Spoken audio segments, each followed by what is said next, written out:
பிடித்து மின்னலை பிடித்து மேகத்தில் துடைத்து பெண் என்று படைத்து வீதியில் விட்டு விட்டான்.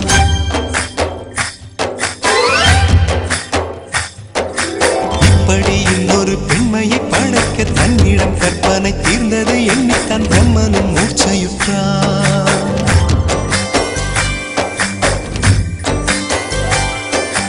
மின்னலை பிடித்து மேகத்தில் துடைத்து பெண் என்று படைத்து வீதியில் விட்டு விட்டார். இப்படி இன்னொரு பெண்மையை படைக்க தன்னிடம் கற்பனை தீர்ந்ததை எண்ணித்தான் பிரம்மனும் மூர்ச்சையுற்றார்.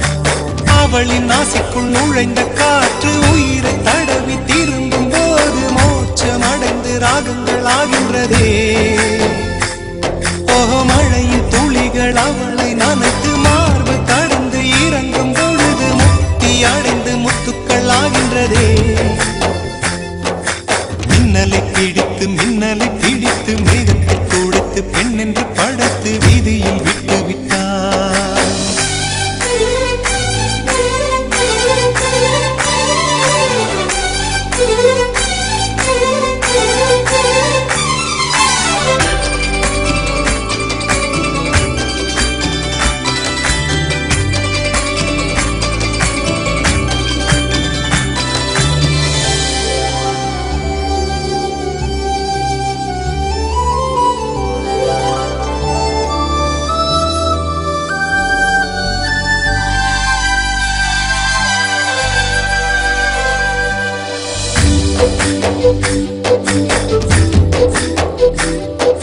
நிலவின் ஒளியை பிடித்து பாலில் நனைத்து கன்னங்கள் செய்து விட்டார்.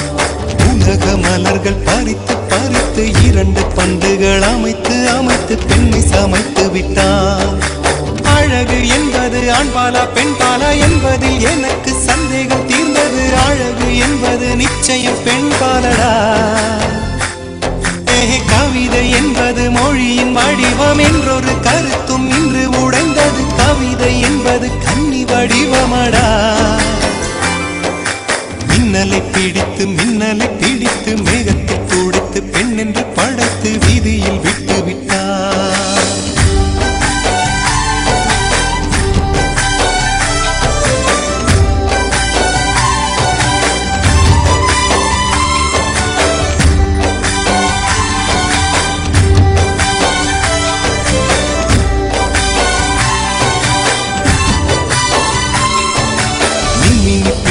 மின்மினி